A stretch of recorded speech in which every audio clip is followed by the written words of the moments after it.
Welcome. This is activespirituality.life. It is a weekly forecast program with astrology and a guided meditation activation to help you make the most of your week. It's run by Pamela Cucinell, that's me, the astrologer, and Suzy Meszoly, Master Healer. We invite you to find out more about our individual work. Suzy Meszoly, SuzyMeszoly-healer.com, or insightoasis.com for astrology. You can also find both of us at activespirituality.life, and we look forward to your joining us every week. Please share with your friends. Here we go. Welcome, everybody, to activespirituality.life with Pamela Cucinell and Suzy Meszoly, here for you every week for years and years and years and years now. Pam's going to let us know all about the week in store, and then I'll be back for our little meditation. So we're in the waxing moon cycle after that fabulous Capricorn new moon last week that really has propelled us into energy that has to do with realization of goals. Now, those of us who really mapped out those goals and were pretty clear on where we wanted to take the next couple of weeks, couple of months, this year, we are moving with the energy towards that. Others, maybe it's still taking shape. It's not as though you missed the boat on this. However, it would be really good to sink into the energy of January 15th, Martin Luther King Day in the United States. Want to acknowledge that great teacher. But also, on this day, we have a nice momentum to move forward with that very, not only decisive energy, but really convicted energy.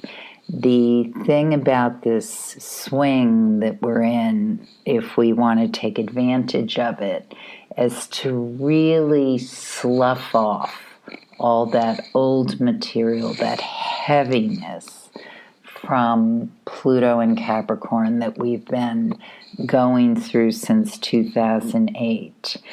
Pluto will go into Aquarius very shortly. I'm going to be talking about that in a few minutes.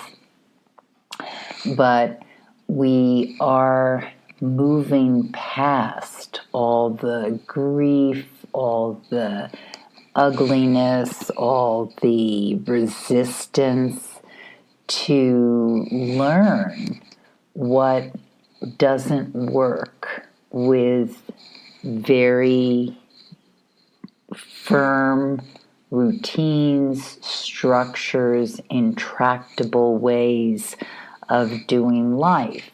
I mean, there's, with all the signs, with all the planets, I mean, all these archetypes, symbols, are indicative of parts of the psyche, which then spill out to parts of the universe. I mean, basically, your psyche, the way each human being moves through life, is a microcosm of the greater universe. And that's why it's so important not to, there's two ways of looking at this. I mean, we don't want to get so ego invested that we feel like we're so important. And yet, on the other hand, each human takes, when they take responsibility for their impact on the world, is having a reverberating effect. So, it's not that we want egos blown out of proportion, like I could mention a few names, which I'm not going to do. And then it's like, oh my God, this human being is dictating the course of the planet, or certainly my news cycle. But we do want to recognize that as we move through our day, we are having a ripple effect impact on everyone. So getting cranky with the person who gives you coffee in the morning or as you move through a commute it has an impact. Letting someone who's cranky at you upset your day has an impact. We are continually making decisions throughout our day, very, very subtle decisions, on if we're going to get sucked in to someone else's story. So the moon is in the sign of Pisces on the 15th. And it is in the morning, those of us especially who are sensitive to moon, Venus, hard pictures. So that means those of us who maybe were born with or are particularly sensitive to dynamics that have to do with if my needs are getting met, I'm not getting what I want. If I get what I want, my needs aren't getting met. This is something just to work through, to recognize, to see. It's a quick moving transit. The overall energy of the day has so much to do with creative response to transformation. So what is your creative response to transformation? Because we're all in this amazing transformational time. So how can we work with it creatively? And it can be incredibly exciting, no matter how quiet that realization is.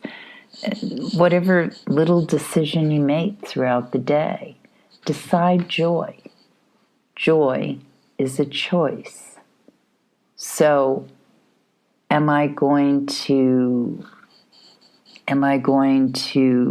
be totally bummed out because I asked for black coffee and somebody put milk in it? Well, yeah, actually that could bum me out. Especially if I'm lactose intolerant. Or maybe I give that coffee to a coworker and they needed the lift. So how do we choose joy? How do we make it better? And the day is particularly juicy and creative when we get into late afternoon until the end of the day. This is like a real power surge. And it doesn't mean, I'm going to feel like I can run 3 miles today, if usually I run half a mile. Maybe it does, but it has more to do with this just kind of thrust of energy that comes through. Now, I've put a lot of emphasis on Monday because once the moon goes void, of course, at 11:33 p.m. Eastern Time, then we start to get into bumpier energy. What happens is the moon enters Aries at 11:49 p.m. that evening, Eastern Time, so you're going to want to adjust depending on where you are on the planet. And then what happens is we're in bumpier energy. And what I mean by that is that Aries moon it's asking us to move. It wants to do things. It can be very hot. Those of us who have air and fire in our horoscope are going to get that restlessness that we get, that sense of I want to make something happen. Monday evening, by the time this happens, it's a wind down time, but maybe not for night owls. And it really is better to let your body rest and come up the next day with that desire to move. Now, what happens on the 16th is that desire to move can feel very thwarted. And tempers can be high, especially when we get into the afternoon. So find healthy channels for that desire to do. If you're thwarted in some way, put the energy out in a positive way. Swim laps, dance, whatever you need to do to discharge it. Because when you discharge it in a healthy way, then you have this kind of more, how to put it, energy that's more coasting. Whereas the full throttle thrust, if it's not able to be channeled into something that you want to channel into or positive, then it can, it can implode, or it can explode, or you can, you can say something you don't want to say, or have the backlash of somebody else's stuff. So we want to move past that if we can, because it's obviously not helpful. That tamps down once we get into early evening, and we can be much more constructive with that energy thrust, as I call it. It's not that this is a bad day, it's just we have to be aware that there is a potential for power struggles. And sometimes, that's just appropriate ground. That's where we are. So we want to navigate that and be able to work with it as constructively as possible. And that theme continues into the 17th. The 17th doesn't have the same volatility that the 16th had. So therefore, we can continue to be constructive within those power struggles.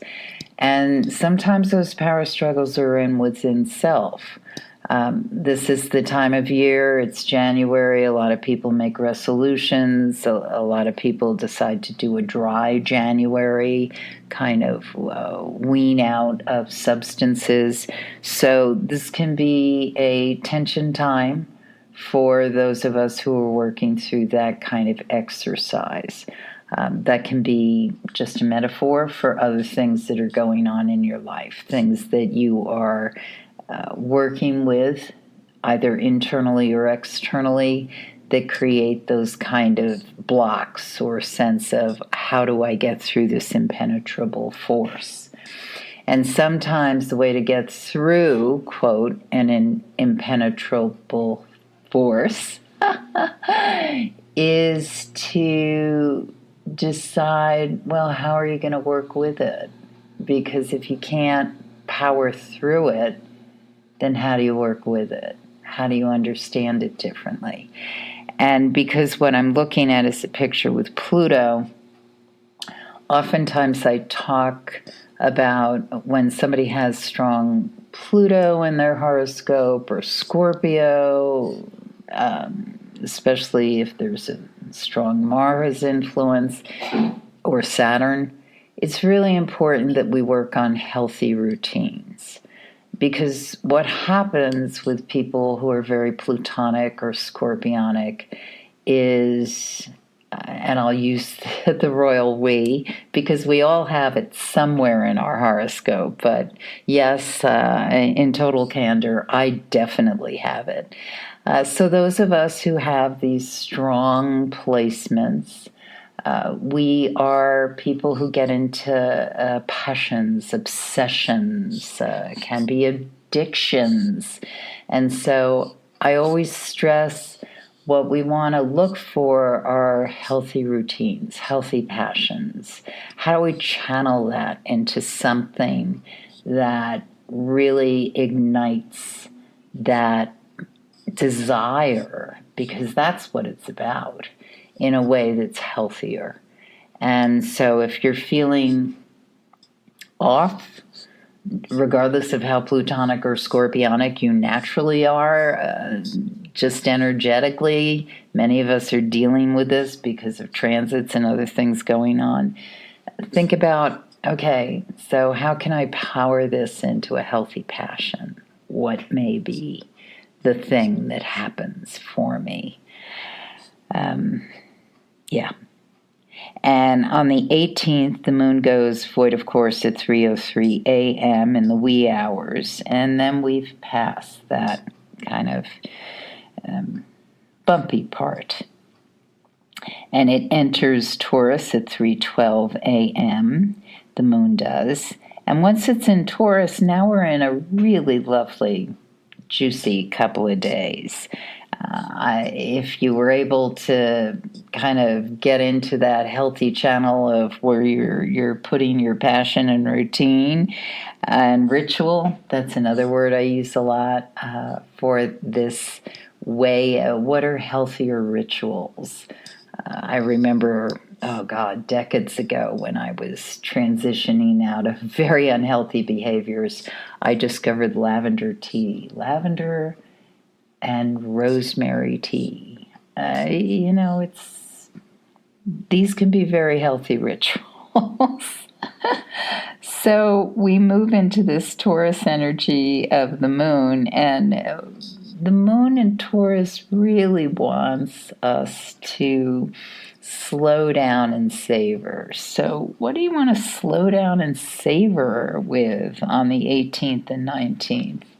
And it can be work. Some of us, I am the first to admit it, some of us really thrive on work. We like to work. So it's good to find work that is rewarding, healthy, etc., etc. And that might be what you sink into. Others may just need, I need a couple of personal days or whatever it is to really help recharge and thrive.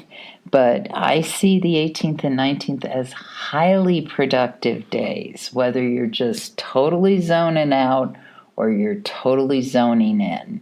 These are days when so much can be accomplished. And the other thing to mention is that on the 18th, which is Thursday, Eastern Time Zone, the mid-afternoon is particularly auspicious. That's when you can make those really wonderful connections, either with someone you've been working to meet or seek out or have a conversation with, or the connections within yourself. Again, just very, very creative, auspicious, high, abundant time.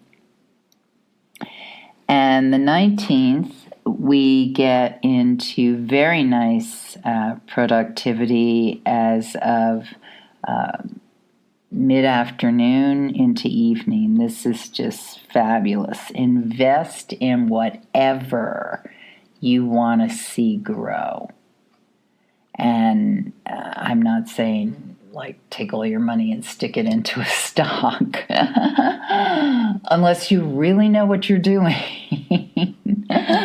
But overall, just invest your time, invest your energy, invest your love, invest your creative output in something you really want to see grow. Fabulous for that.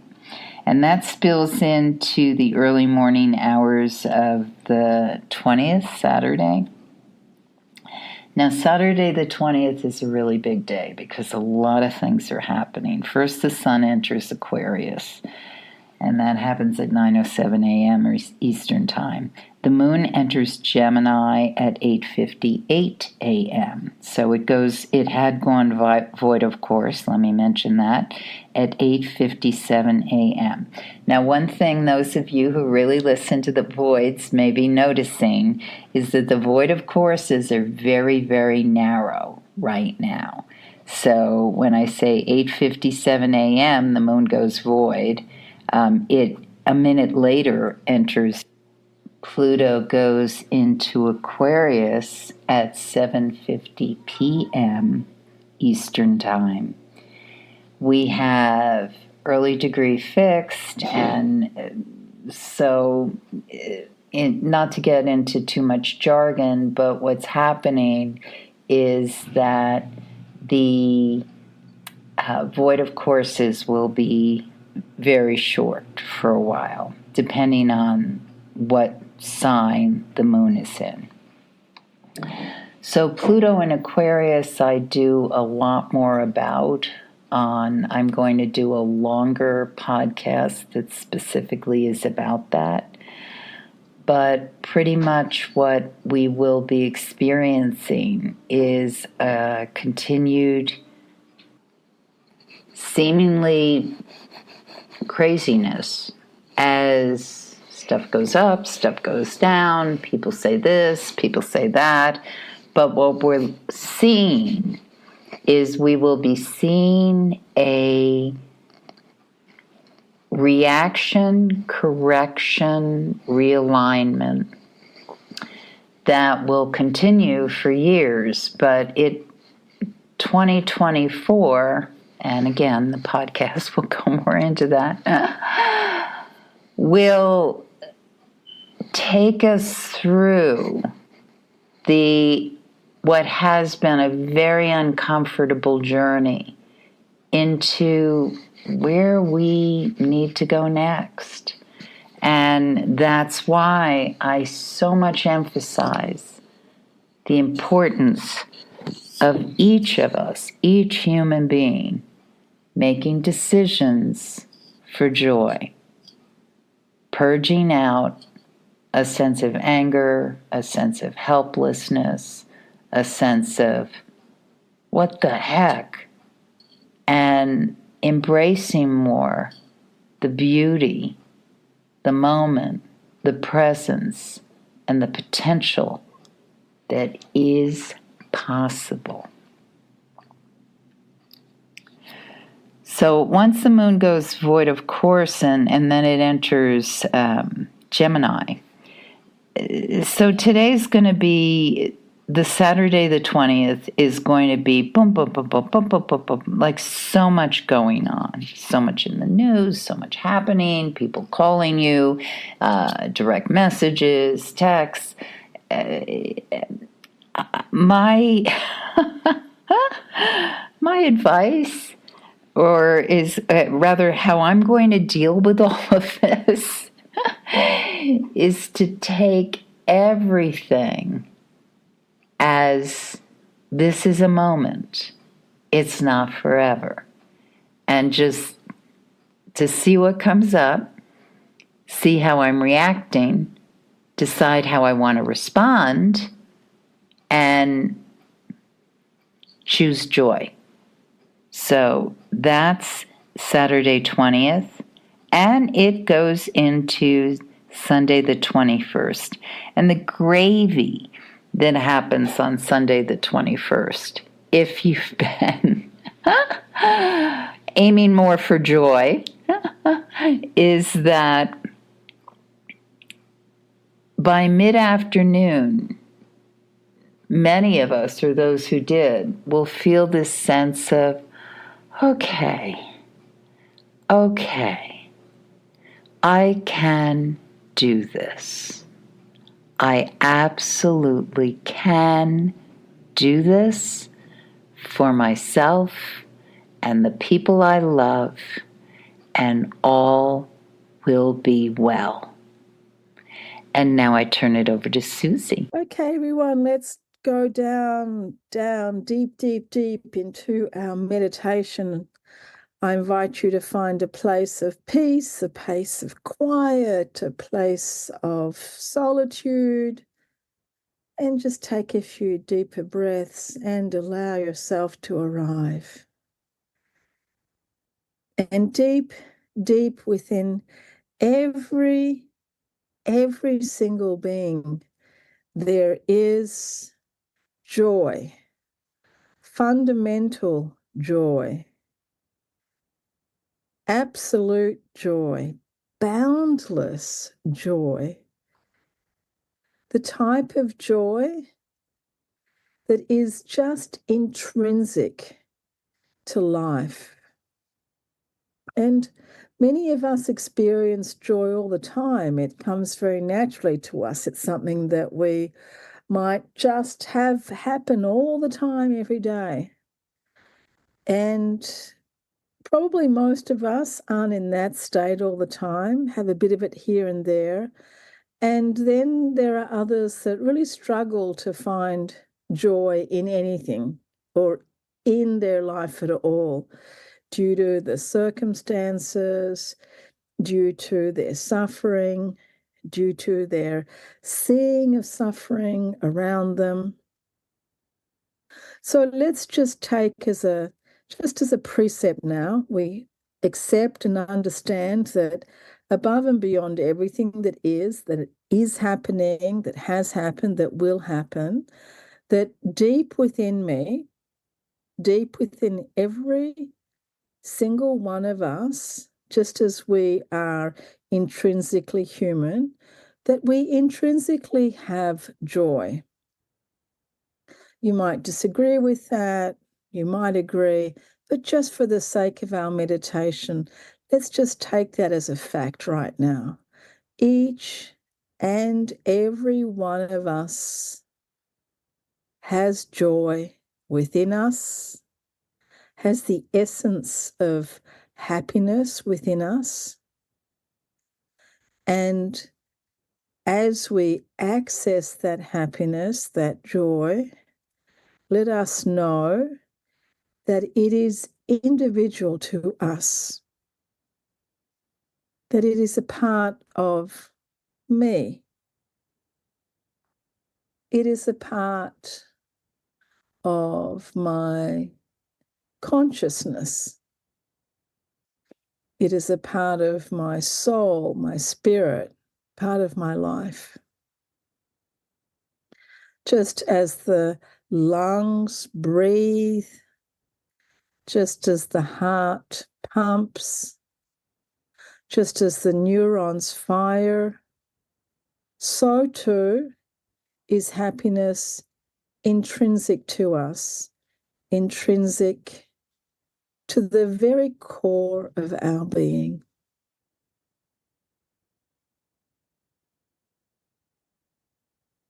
Allow yourself to just peel away the layers and right in the very center of your being, find that joy.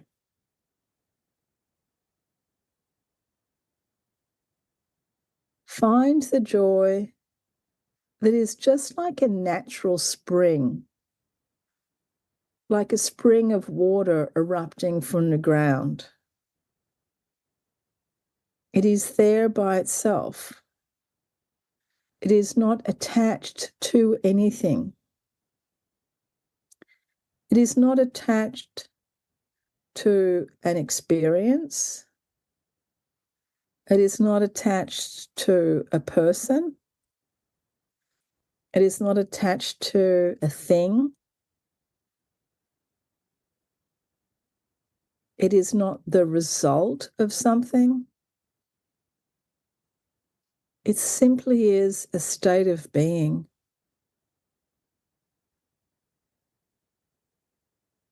And that one is maybe a hard nut for us all to crack, to find the naturally erupting happiness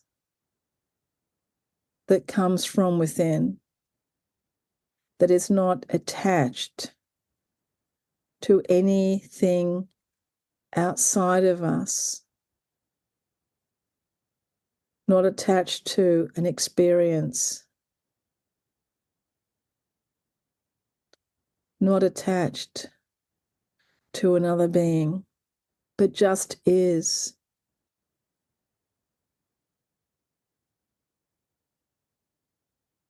Pure joy. And we could say that it is the result simply of chemicals running around in our body, the chemicals that our brain is producing. And one might say that, well, I don't have those chemicals. When they were handing those out at school, I was at home and I missed out. So we can create those chemicals. Let us work on creating the happiness within us. Let's get that chemical factory going within us. Let it come from this eruption or this motivation within us to be happy, knowing full well that when we are happy, others notice, and it sure does rub off. It's kind of contagious. So it's well within our scope of being spiritual beings to create happiness from within and to allow that happiness to spread. See what we can do now to motivate ourselves in that direction. And it doesn't matter what our situation is, even if we are in a very difficult situation in our own life or in that around us, happiness can be very peaceful, just simply friendly, just without even speaking. It's a frequency. It's a way of being. It's when we are generous with our spirit. It's when we are non-judgmental. It's when we show compassion.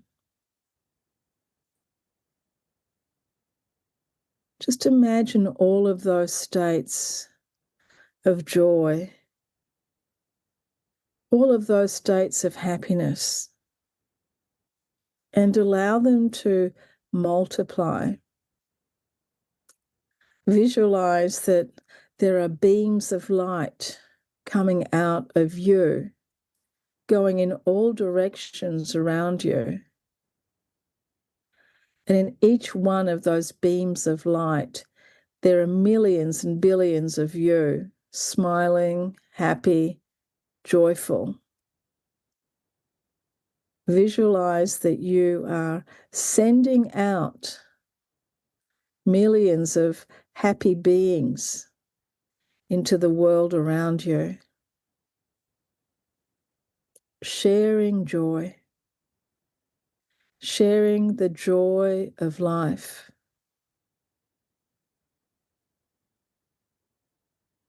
Simply smiling.